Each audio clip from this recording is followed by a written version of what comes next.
Hi, sorry, I was trying to figure out the background. We were trying to do the studio look. Apologies for that. We're having some tech issues here. Apologies. Welcome, everybody. It's great to see everybody here with us. This is a session we've, of course, been looking out for, where we're going to be talking about galvanizing New India. What a better time to do that than over here.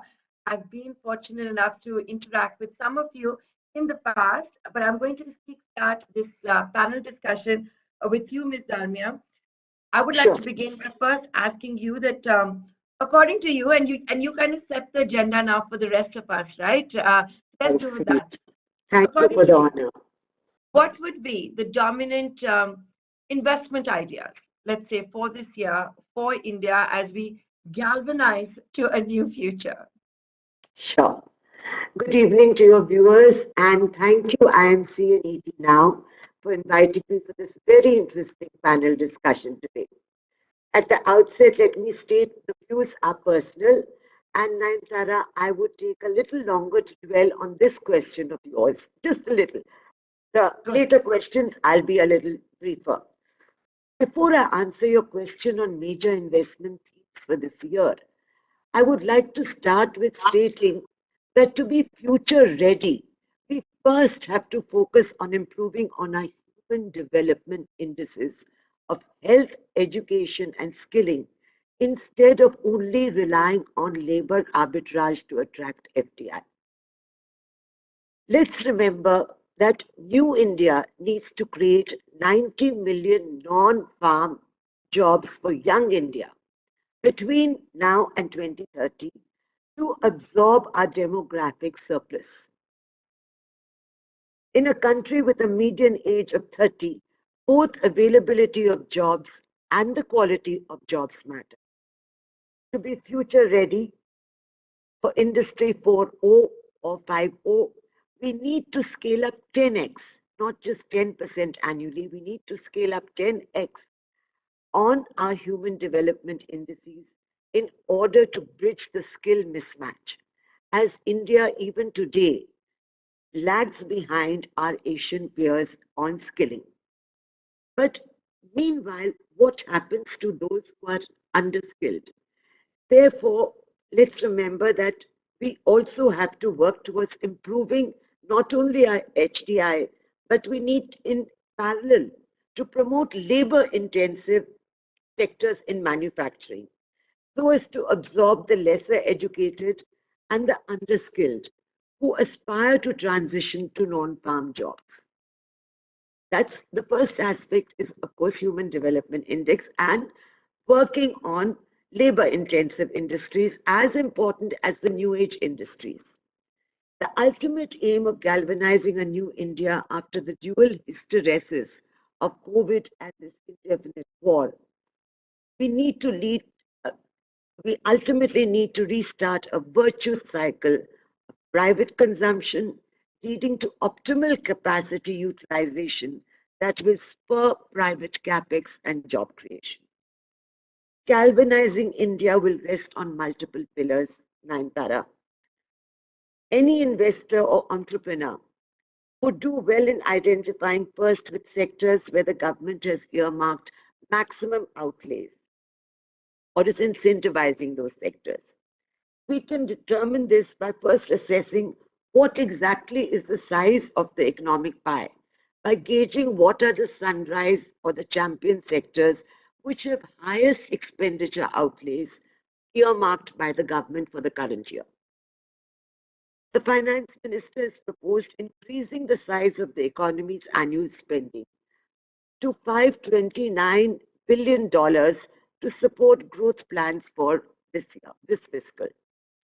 The 7.5 lakh crores rupees that the government has earmarked for capital expenditure must be front loaded so that it accelerates the pace of recovery as the government has to play the prime role, a prime mover to propel growth as of now. With private sectors yet to pick up meaningfully post the pandemic, India is an infrastructure led growth model with investments of over 100 lakh crores planned over the next 5 years.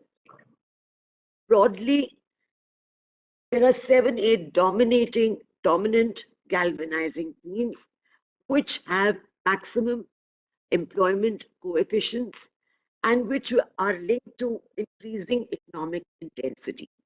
And these are firstly a capex-led growth and the government's asset monetization plan for leasing out brownfield projects. Secondly, through expansion of PLI schemes and sunrise sectors of semiconductor chips, the government is incentivizing. The recently announced Semicon India program provides $10 billion fiscal support to help the industry harness its strengths. Thirdly, by boosting sectors with highest employment coefficients is the sector of urbanization, construction, and housing. Fourthly, by accelerating digitization and decarbonization. The fifth vector is through achieving 100% saturation of delivering on social sector schemes where there is money to be made in water, sanitation, electrification, housing for all, etc. And I will end with saying, most importantly, attracting FDI, we need to keep a laser sharp vision on MNCs exiting Russia and China, considering the new geoeconomics reality. We missed this last time in capitalizing on the opportunities of the Exodus Industries 3 years back when they exited China. The emerging potential of the geopolitical shift now presents newer opportunities for us, considering you have giants like BMW, Ford, GM, IBM, etc., scaling back on operations in Russia. 600 major international brands have pulled out of Russian market, and according to a recent Bloomberg report, global investors are again fleeing China as investors become more distrustful of autarkic regimes. MNCs, Nayantara, do not like to do business with dictators or autarks. So they tend to they will reevaluate their risk reward because there are perils that come with doing business with the likes of Russia and China as things stand today. I will end with this part. I think if America can profit here through war, so can India if reforms are hastened, and we are in a position now to plug and play. This is an opportunity we cannot miss this time. Fair point. But I'd like to come to you, Mr. Chaudhary, because the agenda has been set. But if you look at it since 2020, the brightest spot for the Indian economy was actually entrepreneurship. It was startups. Look at the kind of FDI that poured in beginning right in the middle of the pandemic. Mr. Chaudhary, I wanted to ask you, India is now the third largest ecosystem on this planet when it comes to startups as well as innovations. The entrepreneurial spirit has been unleashed. It's not just in the big towns, it's also in the smaller towns. How crucial is this really going to be if we are going to add $1 trillion to our economy in 3 years, if you're going to galvanize to a new India? I think we're already a new India, but if you're going to galvanize to a newer India.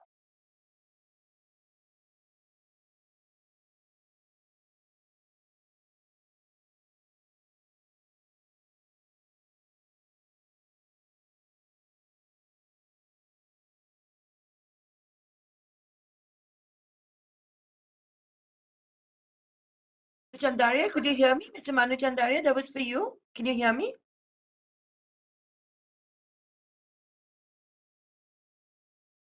I think you're on mute. I think you're on mute, Manu, sir. Okay. Yes. Can you hear me? Can you hear me? Yes, Okay. go for it. Thank you. I think, to me, India is right now number 3 in the scale of economy in the world, only surpassed by USA and China. And then we are number 3. But between number 2 and number 3, there's a huge gap. And all this gap is because why we cannot provide the necessary incentives, necessary push, necessary whatever is required. We've got the best of manpower, we've got the top class engineers and skilled people, we've got the best of IT, and we've got anything that you can touch, we can. But then there is a bureaucracy somewhere where we cannot increase ourselves to 3 times, 4 times, 5 times, because the distance between that number 2 and number 3 is not small, very high.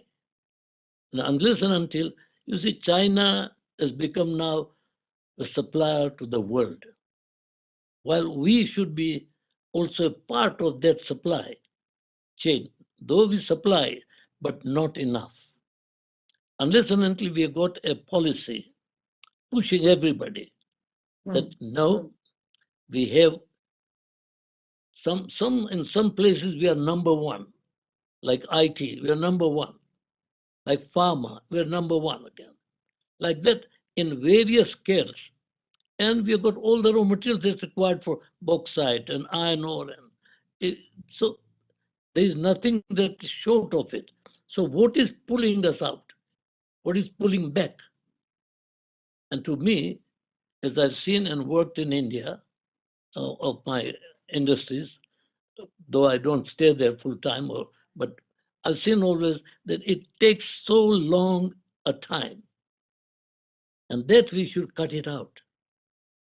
Because number 4 is never going to be number 3, but the number 1 and 2 are going to dominate the world unless until we push ourselves.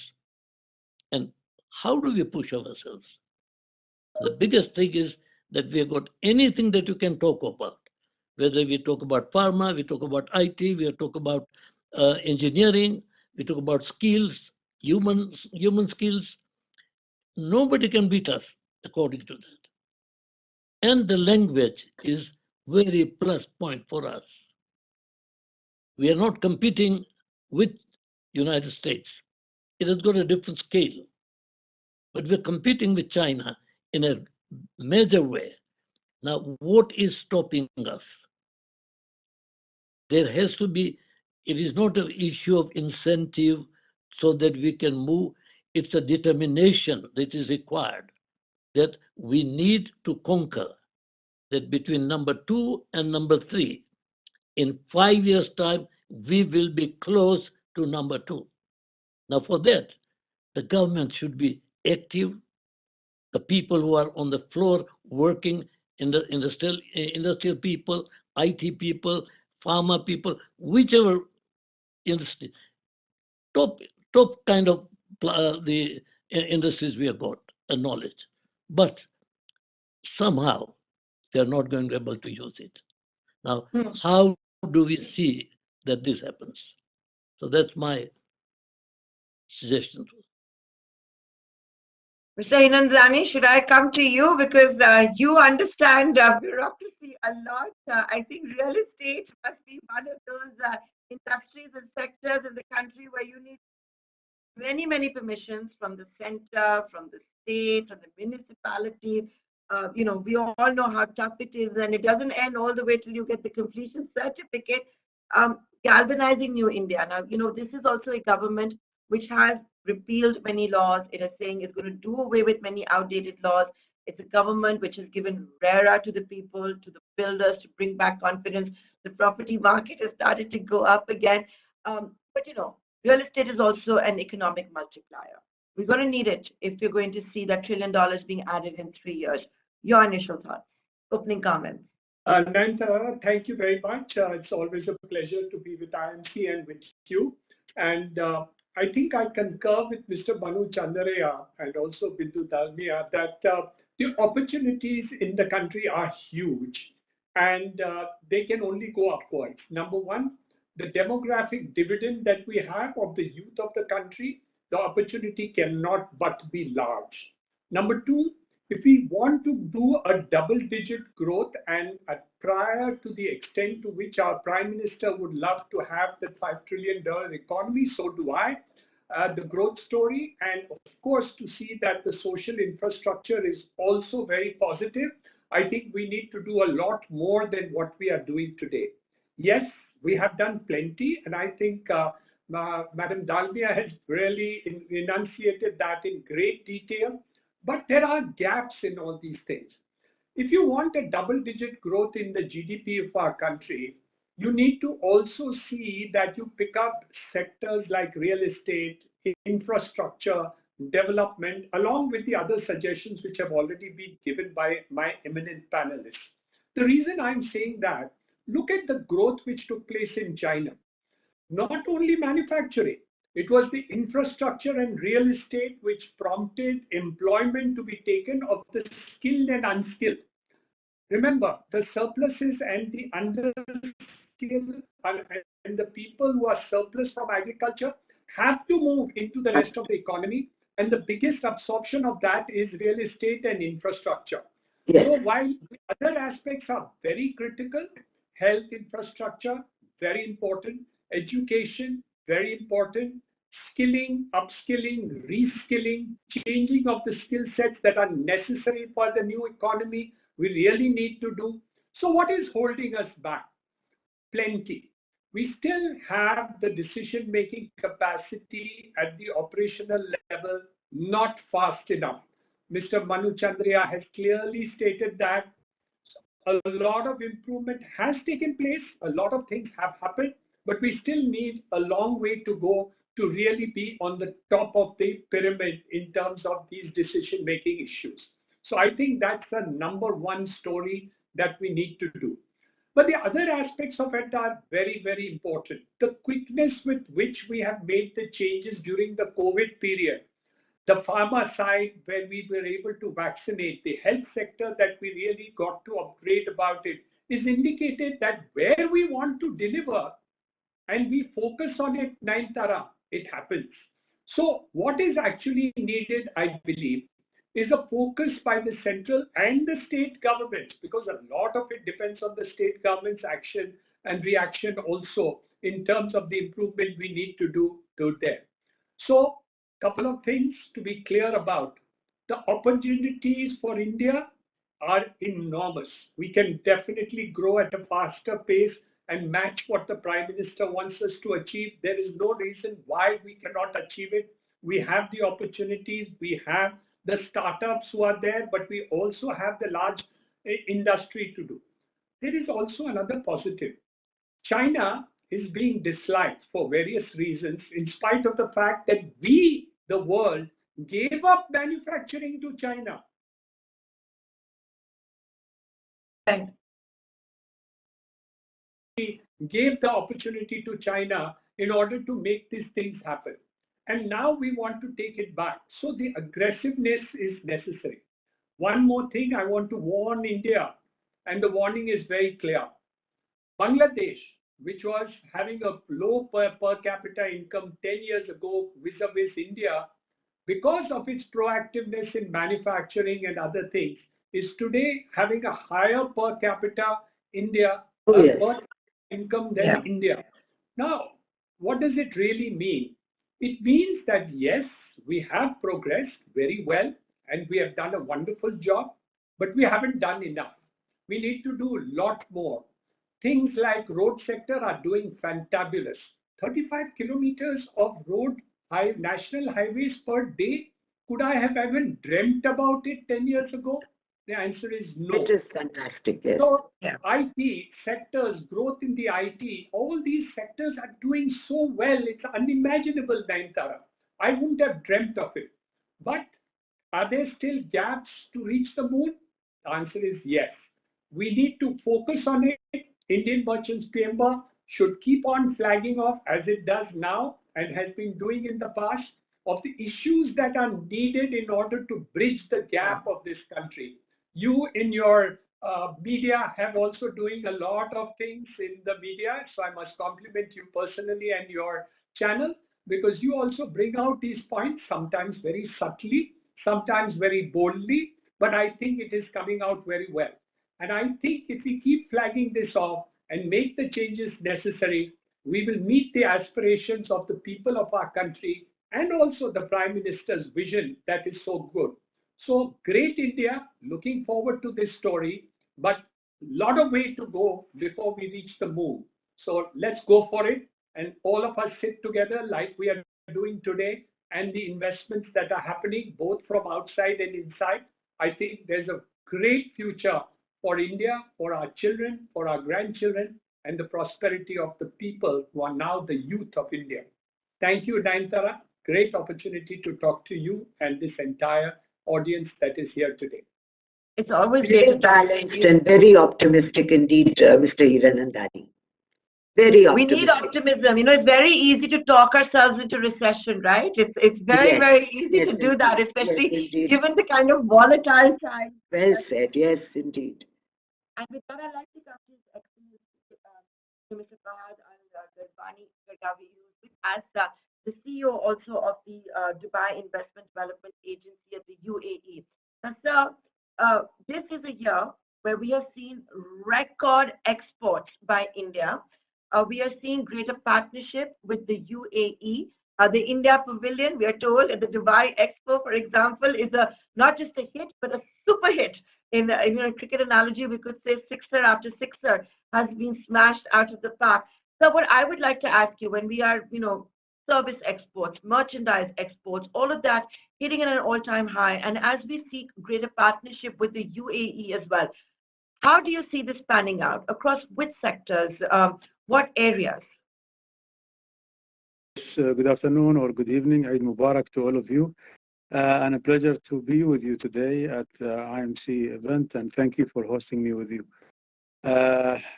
As everyone knows, it is an ever-growing relationship between the two countries.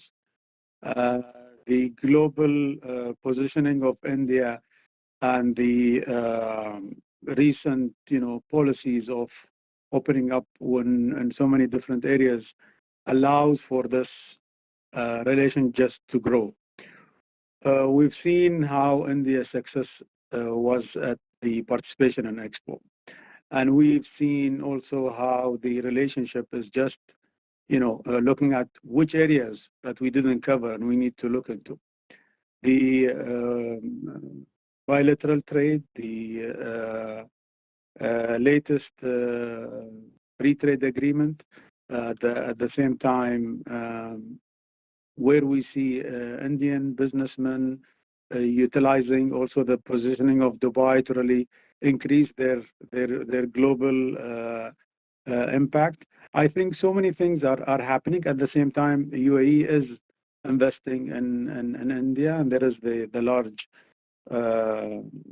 joint investment fund that is there, and we expect it just to grow. I think it has to do with history, number one. We are neighboring countries. We have a lot of history together. Before the unification of UAE in 1971, 2nd of December. And I think this is just growing. It was just the time when two countries were decided to leapfrog where they've been and where they want to go. And that was with a clear policy from both countries again, that this is our ambition and this is where we want to go, and we have reliable partners that we will deal with. Definitely opening up to the world, you will have many partners, but there are, anchor partners that you deal with that allows for more, progress and relationship and trade and commerce and investment and many other areas that we've been seeing. I will stop with a few elements that just to position where the relationship is happening right now. We've seen investment taking place, but we've seen also overall agreement in many different files, especially in trade and commerce and investment. On global scale, where we are today, we've been always having Hong Kong, Singapore, London as cities that attract investment. And I think lately, very clearly, Dubai have been or have had its share into that, and actually more than Hong Kong right now. It's clearly one of the top three in terms of investment and trade facilitation or business facilitation centers. London, Dubai, Singapore are the three cities. This is according to FT for the last 4 or 5 years, and it's supposed to continue to be like this according to their also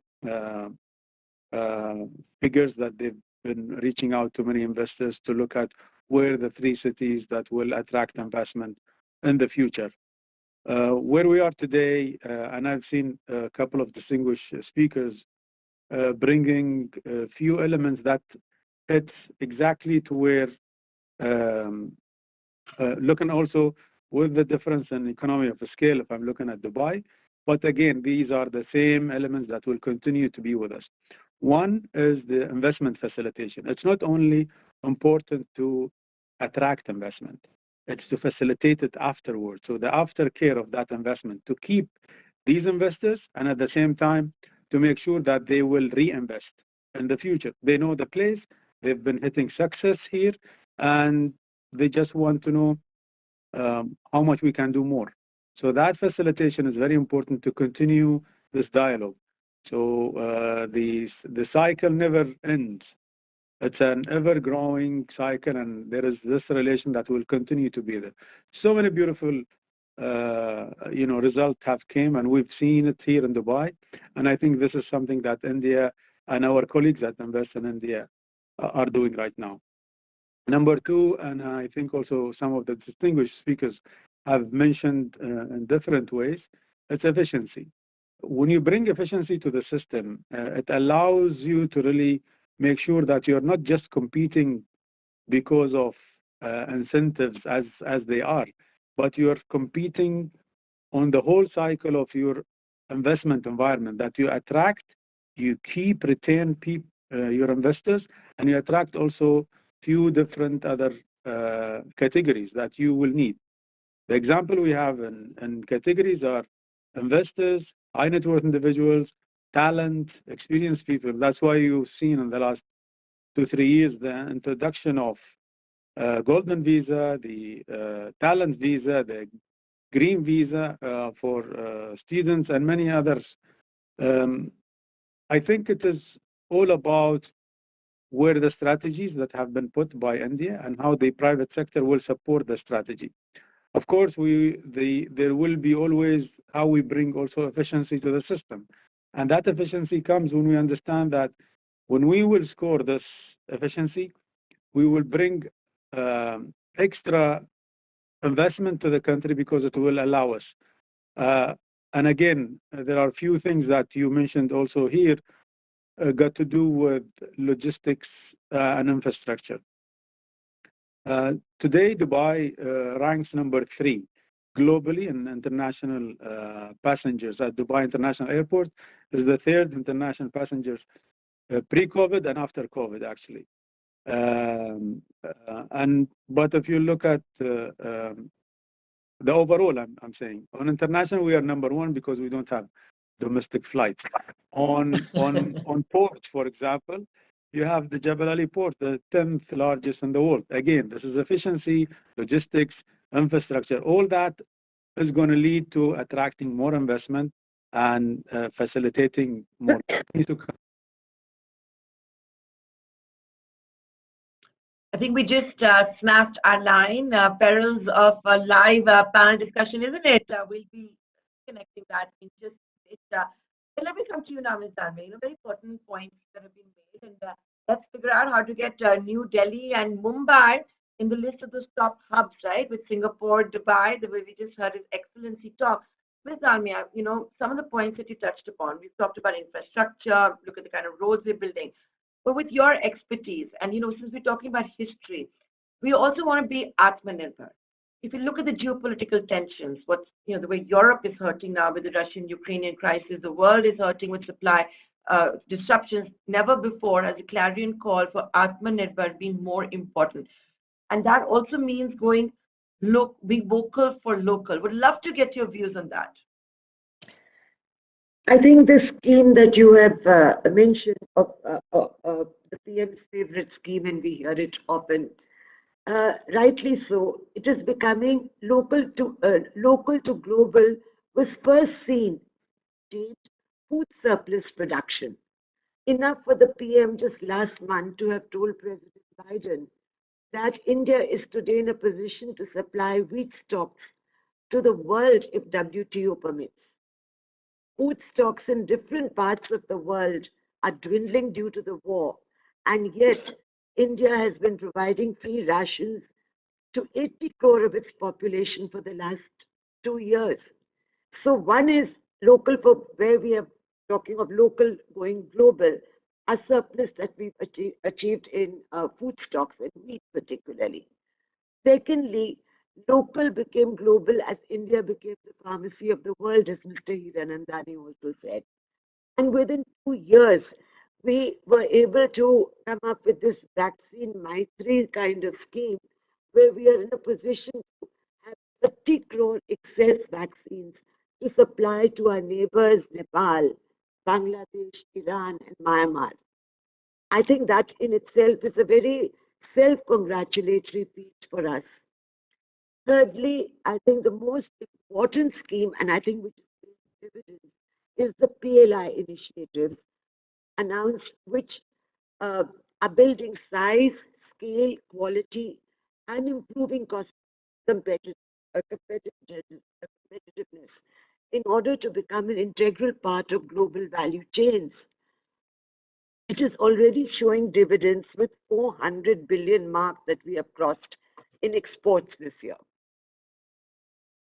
The government's big focus will remain on reviving economic intensity through these 14 champion sectors of the PLI, and the latest one to join the bandwagon, which is very recent, is, as we know, the semiconductor chips. Yeah. It is the lifeblood of the modern information age industry. 92% of these semiconductor chips are procured from East Asia. This is India's chance to seize the moment and seize the opportunity to become an alternate manufacturing hub for semiconductor chips. The recently announced program provides $10 billion fiscal support to help the industry harness its strengths, and 70,000 crores to get this started has just been infused into the system. India's own consumption is expected to cross $110 billion by 2030, making it the next big investment destination for this component. So I think basically I've just touched on 4 themes Yeah. for local food, pharma, PLI schemes, and semiconductor. That's a lot. That's really a lot. That is And with not that, no, and it just shows, right, how we're galvanizing to a new future. And with that, I'll come back to you, Dr. Tindari. I understand that, you have these certain apprehensions of what might be standing in the way of India's potential. Could be red tape, things moving slowly, but there's another way of looking at it. This is India's decade. If you're not going to do business in India, where are you going to do business? It is going to be our decade, Dr. Tindari. And if you're going to add $1 trillion in to our economy, Dr. Manu Chandaria, I would love to hear from you where you see that money really coming in. We've just heard Ms. Dalmia saying it could be ports, pharmaceuticals, semiconductors. For you, where do you see, or do you think it's just going to be across the board? Because if you're not going to do business in India, where are you going to do business? Well, we have done businesses in India. We still continue to do business in India. But when we compare with India and 35 other countries that we do business in, India scores very low because you got to give a lifetime to get anything done. And in 30 years, to be in 35 countries is not easy, which you have done. But it's It's so difficult. And the biggest problem is bureaucracy. It's so much bureaucratic. Though the promises are there, agreements are there, but how to stop is the answer. Is it Now, better with what this will- what- regime, Chandaria ji, or was it better earlier? Is there no improvement at all? No, yeah, it's better, but to reach $1 billion by 2025, the amount of effort we are putting is very little. We need to really go move. And if you can't move, it's not a possibility. Like Basically, in expedite Nigeria, the we pace of expanded. Ease of doing business. EODV 2. Ease of doing business. I didn't get you. 2.0. I didn't get you. Hasten the ease of doing Can you repeat? business 2.0. We've done 1.0 during Modi's first regime. In the second regime, with regime stability, I'm saying, yes, we concur with you. We need to hasten the ease of doing business, the cost of doing business, and the speed of doing business. You see, Mr. Modi is one man, and he has a team of people who could probably do something. But India is so large, and for this country, the size of this country, you require so much of willing to do something, wanting to do something. Not I should do something. It's not on. To become between 2 and 3 and conquer that before somebody becomes number 3 and we go back to number 4. It's easy. It's a difficult task when we conquered Japan. But after that, the amount of work that we need is so much that it is impossible for one man. That means the whole industry, everywhere, whether it's IMC or other chambers, they should make very sure that the government is playing the ball, that they need the ball the way they can hit. Fair And point. if it's not playing the ball, Yeah. then I think it's not going to be possible. And you can always progress slowly, and become number. We don't have that luxury, I think. We don't have that luxury. 25 years. This is our What we are decade. talking is 3 years time, 2025. As someone who lives in India, I know we don't and have it, but then tracking the economy, we one don't can have it, say but, that but at least we must have some courage. Get on with it and say, we are getting on with it, but we are also unraveling old legacies that have taken place.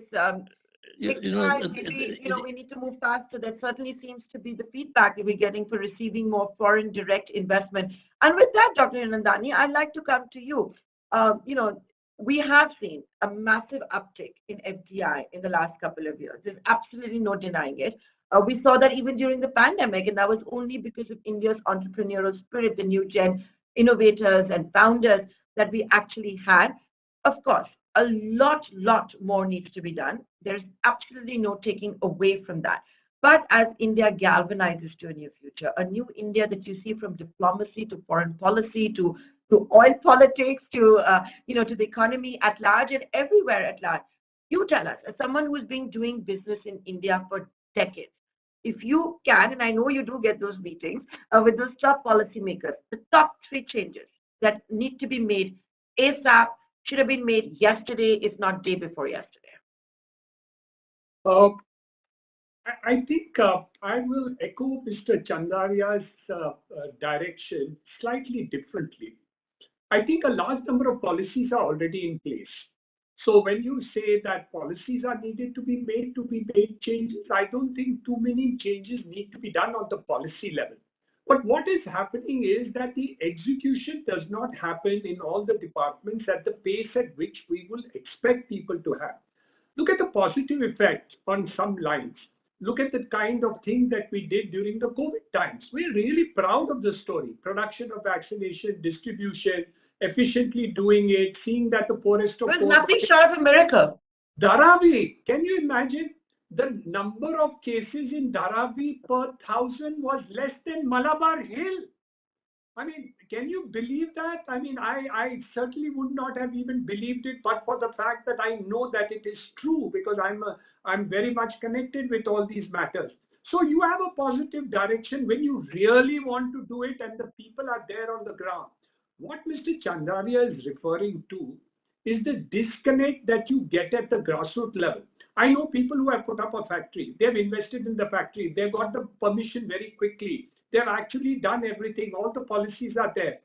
The last mile road connectivity, because they're not getting permission, the 1,000 crores of rupees has been invested, and when you want the permission for the road connectivity, he has to wait for 4 months and 6 months for the permissions to come up, and those permissions take a lot of time. These are the kind of, what should I say, game stoppers which really dissuade people from actually putting in a large amount of money to do.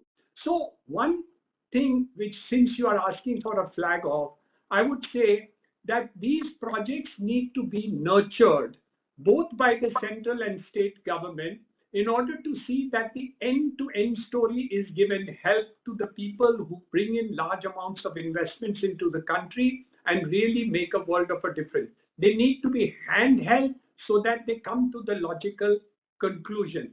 Number two, what you mentioned, and of course, everybody mentions all the time, you know, your improvement in the ease of doing business has happened. And I think Madam Dalmia mentioned it, and she's right. But is that an optimistic and Everest position that we have? The answer is no. And that's why you hear voices like Mr. Chandaria, because there are plenty of places where it's not happened. So while there is a dichotomy in the situation, sometimes it's a state and center subject. If one gives the permission, the other delays. There are certain committees which are there. I also have to face in the real estate. 3 committees have passed it. The 4th committee holds it up, and they say, oh, there is no member of the committee. They've forgotten to appoint the person, or the appointment has not taken place. So things like that are also happening. So while goodness, betterment, fantastic work is done in various sectors of the economy, and we are very proud of it. And we are very proud. Look at the Prime Minister visiting all the countries and the way he's almost an arbiter in issues like the Russian-Ukraine war. And can you imagine any person, being able to balance the whole situation and be able to make moves on that? I don't think anybody in the world would be able to do it. We are very proud of him. But yes, I think we've given a whole new meaning to non-alignment. I think I mean, you're really, I think all that talk about being non-aligned in the yesteryear, real non-alignment has taken place just now. So I would consider this as a non-alignment, or I think it's a self-alignment which has taken place. Now, I don't want to miss the point. The point is, progress has happened.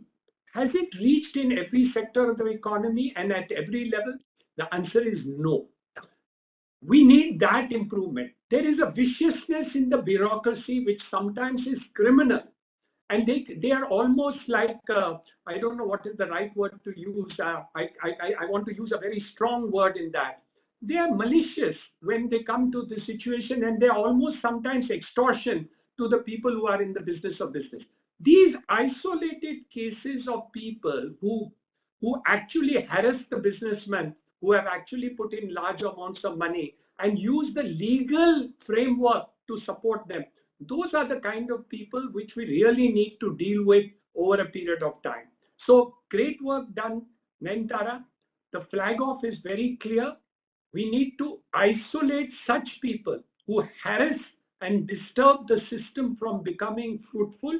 And I think we need to focus on that, what he's saying. Very well. The tax terrorism and the terrorism of doing business at certain levels. Madam Dalmia, you have used the right words. I couldn't find that word. Thank you very much for tax terrorism and terrorism from the bureaucracy can also take place, and that is unheard of in many countries of the world. So we do need to get that out of the ground, And especially when somebody's invested a huge amount of money in the country, committing all these things, not only people from outside, even locally, lots of people are suffering from these. You know, recently somebody told me to put up a restaurant in a city like Mumbai, you need 50 permissions. Wow, for a bar or a restaurant, 50 permission? I mean, what the heavens is all this all about? I haven't put up a bar, so I really don't know about it directly. But I can quite imagine if you have to go for 50 permissions before you get a bar outlet and do it, and then you say that there is no corruption, it's just not possible. So I think these going to the devil is in the detail. And while we have improved, I look at the prosperity. Definitely, you can see from the stock market, you can see from going into a mall and seeing how people are buying today. You can see the GST collection which is taking place. All these things are a positive. Look at the sale of real estate.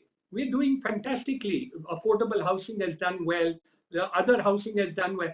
So yes, there is good prosperity, but I certainly want to fight. Next year, we have to beat Bangladesh and say per capita income in India higher than Bangladesh. And when that happens, you know, back again to So let's set higher targets than that.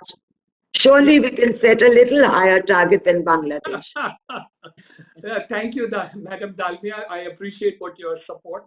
The reason why I'm saying this, why the goodness happens, no, people like Mr. Chandraya who have come out and flagged off these issues are also equally important because they tell you the truth, Nayanthara, on the grassroots level. I, in fact, wanted to go back to Mr. Manu Chandaria and ask him for, you know, one or two pointed examples, because if this is in fact going to be fruitful and if this is going to head anywhere and if you're going to make some changes, we're going to need people like Ms. Dalmia also to know where the pain points are, right? The pain points. And I think the pain points have come across very articulately by both Mr. Hiranandani and Mr. Chandaria. Yeah. So You know, it's good to know that. It's good to know that, and at this juncture, I'm just going to we make can sit in our ivory towers and talk, but we need to know this. Yeah. And outspoken as both of them are, this needs to go back. It needs to go back to the authorities. I'm Definitely. just going to try my luck and ask if His Excellency Mr. Girdavi is back. Are you back with us? And if you can hear us? I guess not. So we are running out of time. So I think we should start going in for the final comments. And you know what? I'm going to go for the final comments first to Mr. Manu Chandaria because he's doing business in more than 30 countries, doing business in India, and he's not happy with the way the bureaucracy or the government responds. You could make more money in other countries. The floor is all yours for the final comments, Mr. Manu Chandaria, because I think it's very important that you do that, and we'll seek the other final comments then. You're on mute. You're still on mute.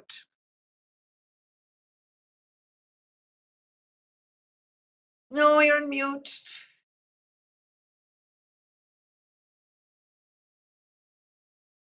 No. Yes. Can it be done? Yes, it can be done. But it requires so much of effort. One Narendra Modi or 5 IMC is not enough. Everybody who is interested in a growth are pushing that agenda of growth. Growth can be achieved. And it is not by going slowly, one step, 2 steps. That is not the answer. You're never going to catch up with China. But at least we'll be somewhere halfway the mark than what we are today. And there is a possibility. What we don't have, we have everything that we can, except we do not have policy regime, the decisions that are required to be taken, and people to be answerable to it. Somebody, I think, Hiranandani talked about road. We built a plant about 30 years back for a cold rolling mill in Gujarat. For 10 years, we were manufacturing about 160,000 tons of steel for car manufacturing. And for 10 years, the road was just nothing but dust. How can you do it? Who's going to do it?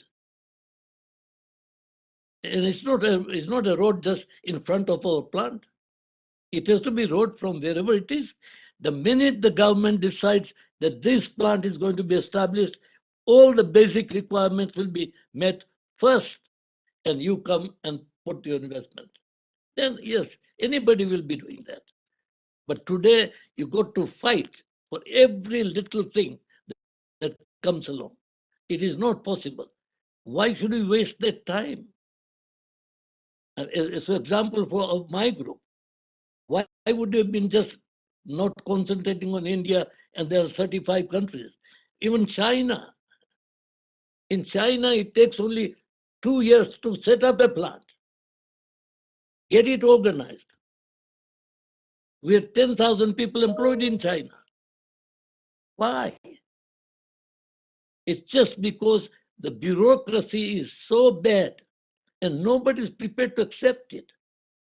They accept it at the top level, but at the bottom level, who should come up and say, sorry, we will not expect this.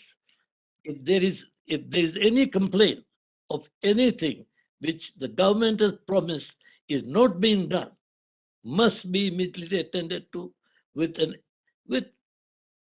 total priority. And the priority for a country like India with 1.2 billion people is not easy.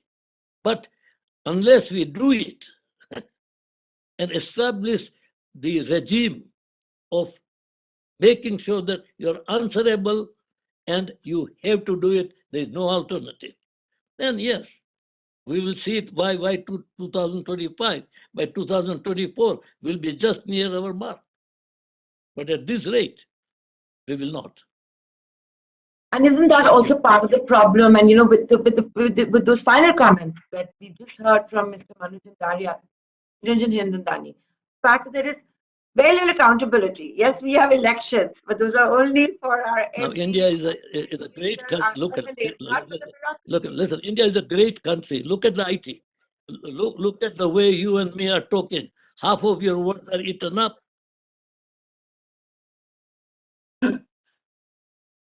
Ask me again.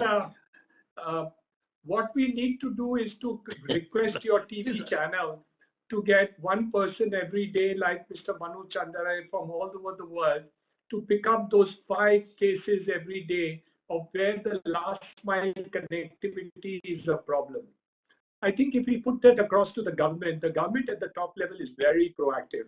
I've had the opportunity to deal with the government at the PMAY scheme at the highest level, no problem. I've seen the various activities which are taking place at the policy level, no problem. We've worked out a policy on education during the COVID times, no problem. So there are issues at the top level we have done. Percolating to the bottom, I think media needs to do a lot of work. Indian Merchants Chamber needs to do a lot of work. I need to do a lot of work in the associations that I work with. I think all of us need to support Mr. Manu Chandarai so that people like him who commit to India should not have to say what he is saying just now with a feeling of, oh my God, what is happening in India, and India is my country. So I mean, thank you, Mr. Manu Chandarai. How can I say thank you to you? We need you to come on TV every day till this matter is sorted out and we kind of pull up this damn bureaucracy. Both of you have been very So my recommendation to Nayanthara Rai is to get Mr. Manu Chandarai on national TV every week till we get the solution on This is because you are not listening. you call creative destruction. Nayantara, Very positive and very positive. 1 minute, let me speak. I spoke. I was a leader. I was a spokesman at IMC some 10 or 15 years back. I got the people, their blood boiling. What has happened? Zero. No, Mr. Chandarai, I have all the hope. You can with you. push the I people. promise you come You get every pushed month up, on but TV what about the once a bottom month one? and we will solve the problem. I want you once a month. Nayanthara, I will sponsor him coming on TV.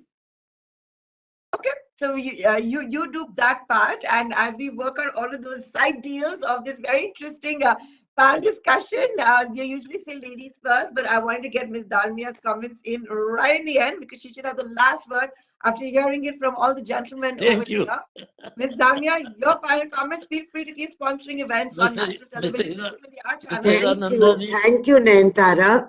I will only conclude with saying just few lines that I have penned so I don't miss a point. As we celebrate the 75th I am now 93 years old. Pardon? I'm 93 years old. Oh, I would have wow. never And guessed many it. congratulations. Mr. You have to tell Chandaria, us what you eat. I'm only 72. Okay, 1 second. I know I'm totally digressing, but Mr. Manu Chandaria, and I'm sure our viewers will want to know this. You have to share with us what you're dealing. You young men, young people.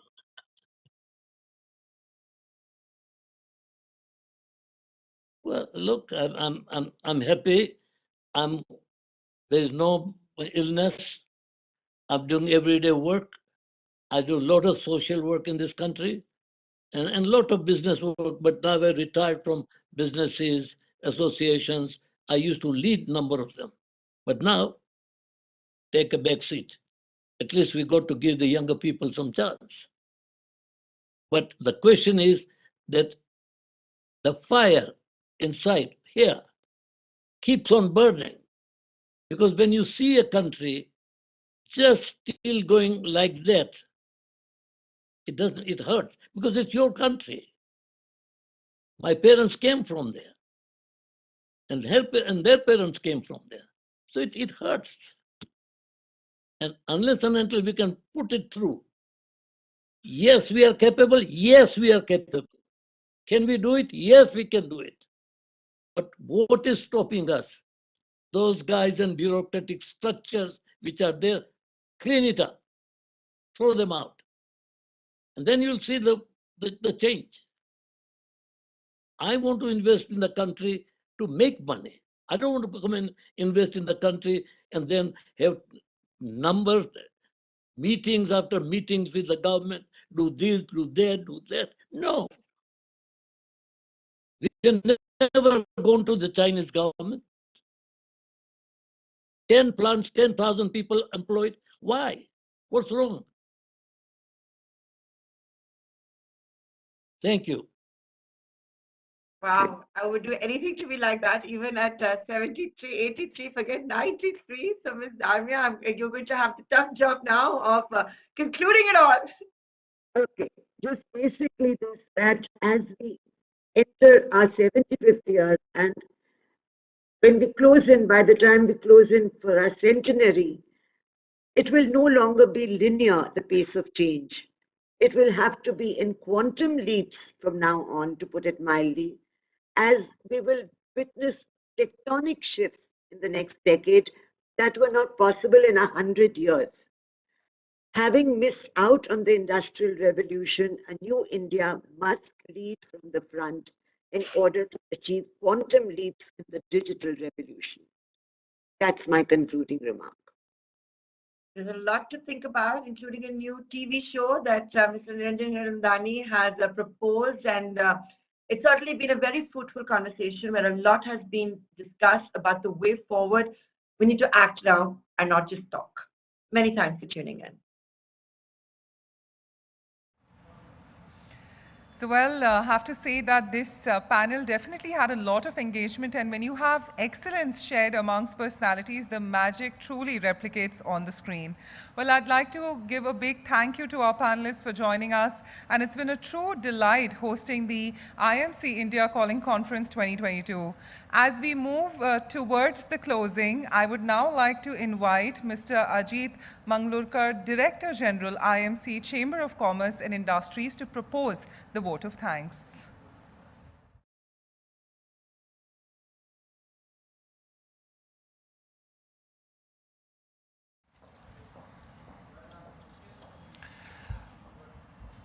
Wow, what a session we've had. And in fact, what sessions we've had this entire day. I mean, right from 10 o'clock onwards to, I think it's almost close to 6:45, almost 9 hours of riveting sessions, great speakers, excellent cross-border discussions, and I think the last one was an absolute power-packed session. In fact, galvanizing India, I think we feel we already started galvanizing India as we speak.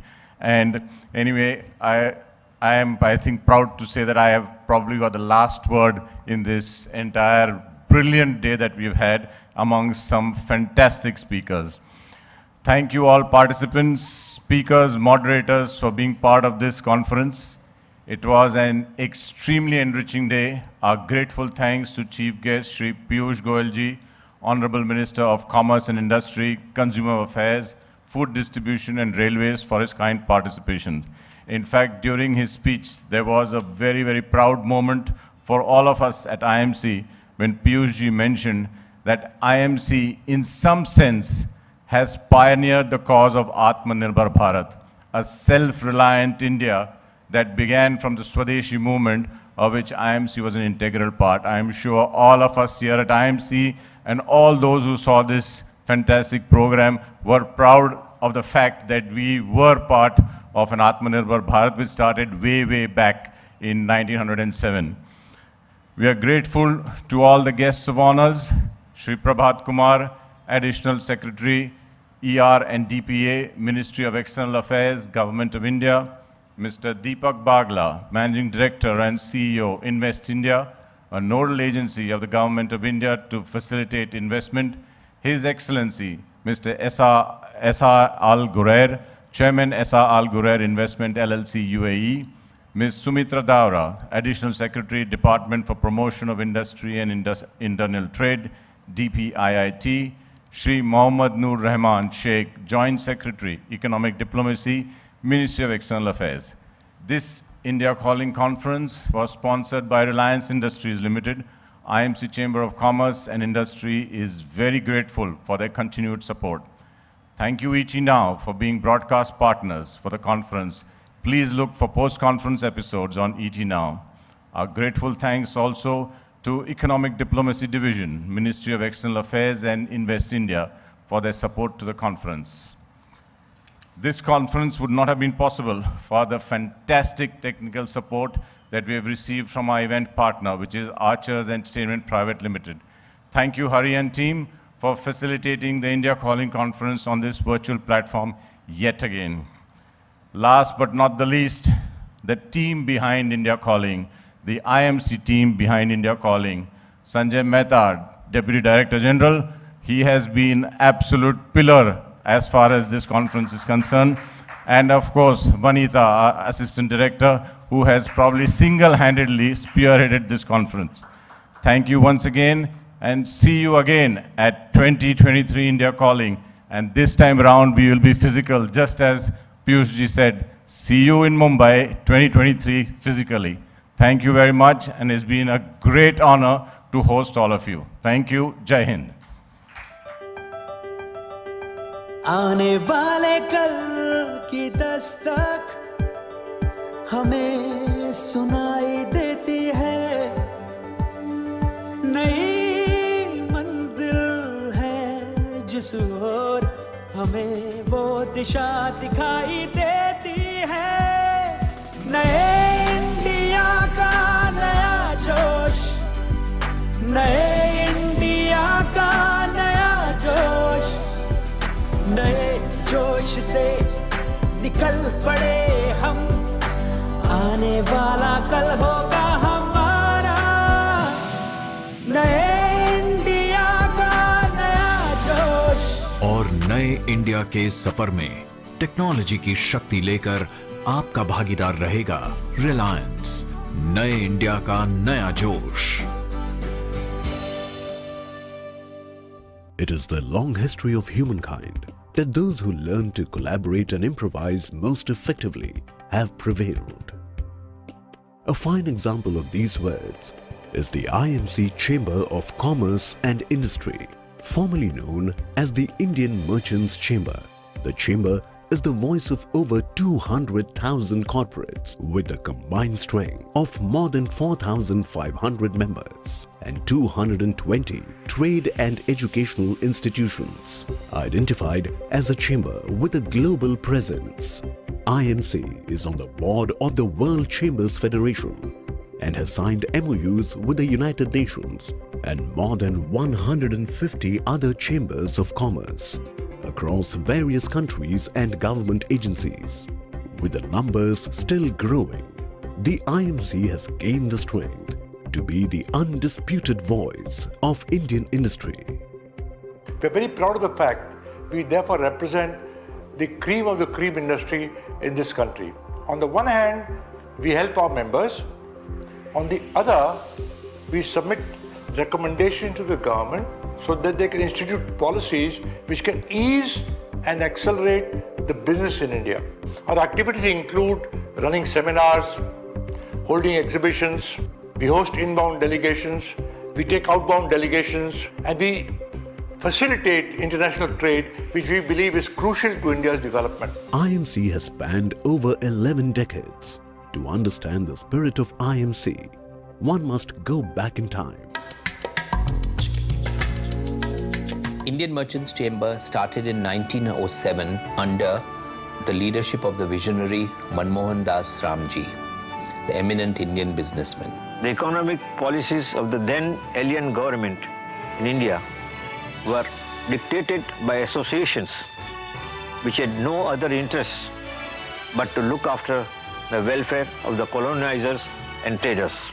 And it was such associations, uncaring and unfair economic policies that made Indian traders and merchants realize the need to form their own chamber, Indian Merchants Chamber.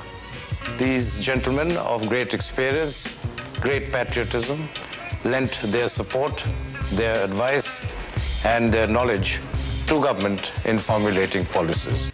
I want to compliment the IMC on its proactive liaison and advocacy efforts with ministers, senior bureaucrats and civil society. Its repository of accumulated knowledge, its long experience and the cohesion amongst its institutional and corporate members enable the IMC to work very closely with the Indian government on policy matters essential for development and growth. This was the only chamber whose honorary membership Mahatma Gandhi accepted. Starting with only 23 members, the IMC's membership grew over the years, with many prominent icons of industry as members, as well as parliamentarians and those who later became cabinet ministers. From Dr. Sarvapalli Radhakrishnan to Dr. APJ Abdul Kalam, and from Pandit Jawaharlal Nehru to Shri Narendra Modi, IMC has the rare honor of visits by almost all the presidents and prime ministers of India. Inaugurated by Sardar Vallabhbhai Patel in 1939, this prestigious IMC building stands in the heart of South Mumbai.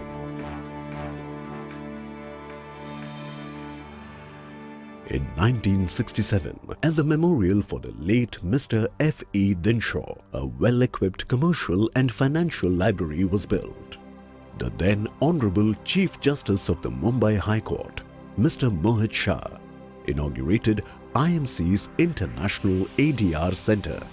Cases are pending for years and years. IMC has taken a lead and set up an international ADR center which will cover all alternate dispute resolutions, including reconciliation and mediation. The IMC Provincial Ravi Gandhi Chair in Banking and Finance was instituted to perpetuate the memories of late Sri Praveen Gandhi, who was a trustee as well as a past president of IMC. The chair serves dual purposes: promote our own National University of Eminence, that is the Mumbai University, and secondly, fulfill the long-felt need as there was no chair for banking and finance in the University of Mumbai. IMC also has a strong ladies' wing, promoting professional excellence of women entrepreneurs. In these past years, we have achieved a lot. We have empowered a lot of women from the urban sector. For Impact, which we hold on Women's Day, we found that the woman artisan in the rural area is to be celebrated. So we synergized with the urban woman and the rural woman and brought each other into focus.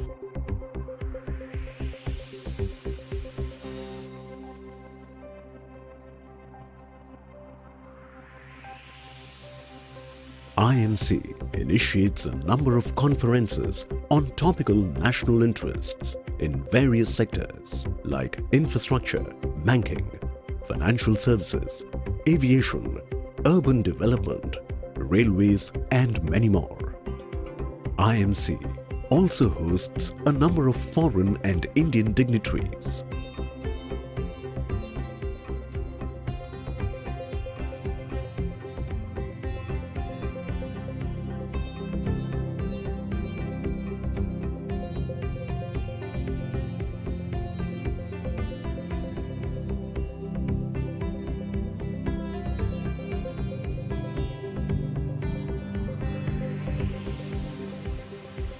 IMC approached me to help them get involved in actually creating a startup committee. Our agenda, therefore, was defined as thought leadership, advocacy, and partnerships, and extremely excited to participate with several youngsters from across the state, and we spoke about building companies and entrepreneurship.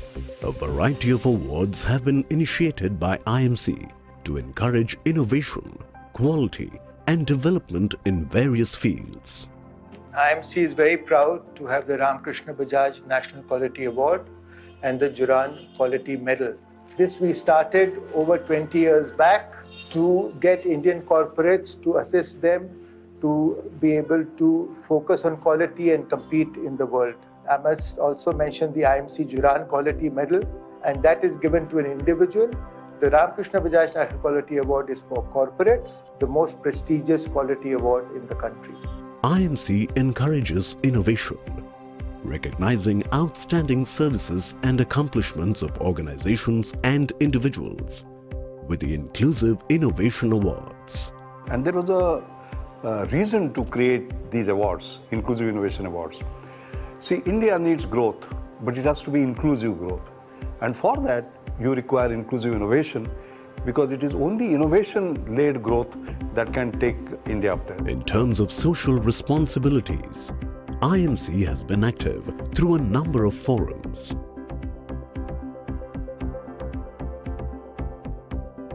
As India races towards a bright future, the IMC is accentuating its progress with its vital strength and leadership by aligning its aims with those of the governments, ensuring India's transformation to a fully developed economy.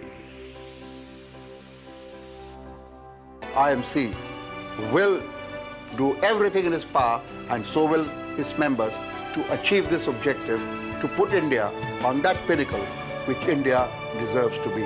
Our collective ambition must be to take India, Indian enterprises, and the Indian economy to the top of the global ladder. Let us build a grand coalition of all Indians under the auspices of IMC for building a new India today.